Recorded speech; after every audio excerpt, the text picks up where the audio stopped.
La parole de Laurent Boutonnat est précieuse tant elle est rare.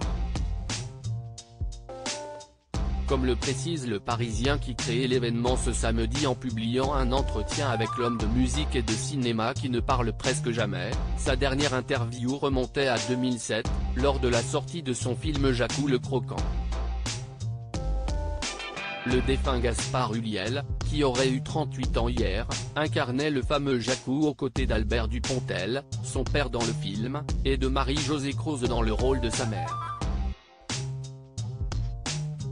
Mais parce que la sortie du nouvel album de Mylène Farmer, le 12e baptisé L'Emprise, est un événement, Laurent Boutonnat accompagne cette actualité forte en se livrant comme il ne fait donc jamais, ou tous les 15 ans.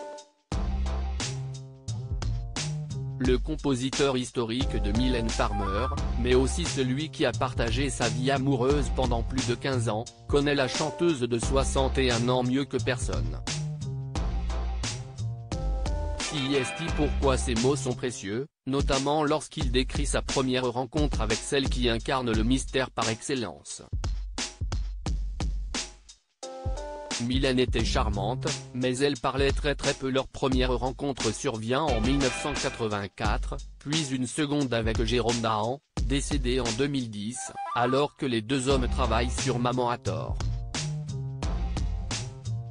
Jérôme Dahan pense alors à Mylène Farmer. Un jour, Jérôme me parle de Mylène, qu'il connaissait. À l'époque, elle faisait des photos, elle était un peu comédienne, elle faisait du théâtre, des pubs, Jérôme était un peu amoureux d'elle. Et il l'a fait venir chez lui pour faire un test, au piano, se souvient Laurent Boutonnat pour Le Parisien. La rencontre avec la jeune femme intervient alors et le mystère l'englobait déjà.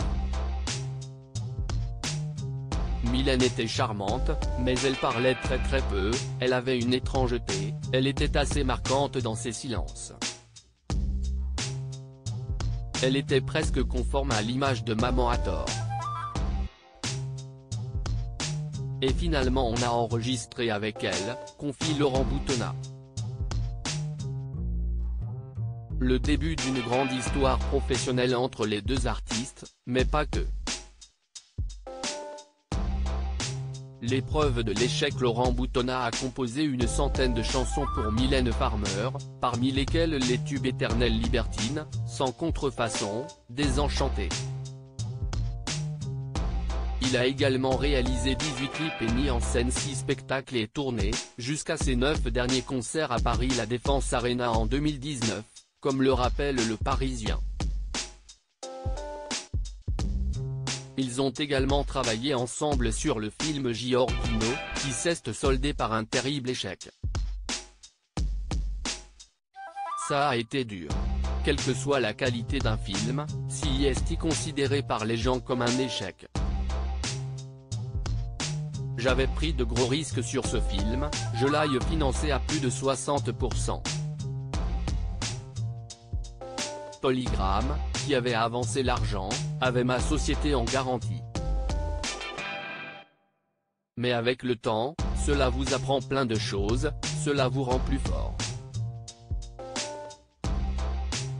Et puis on rebondit.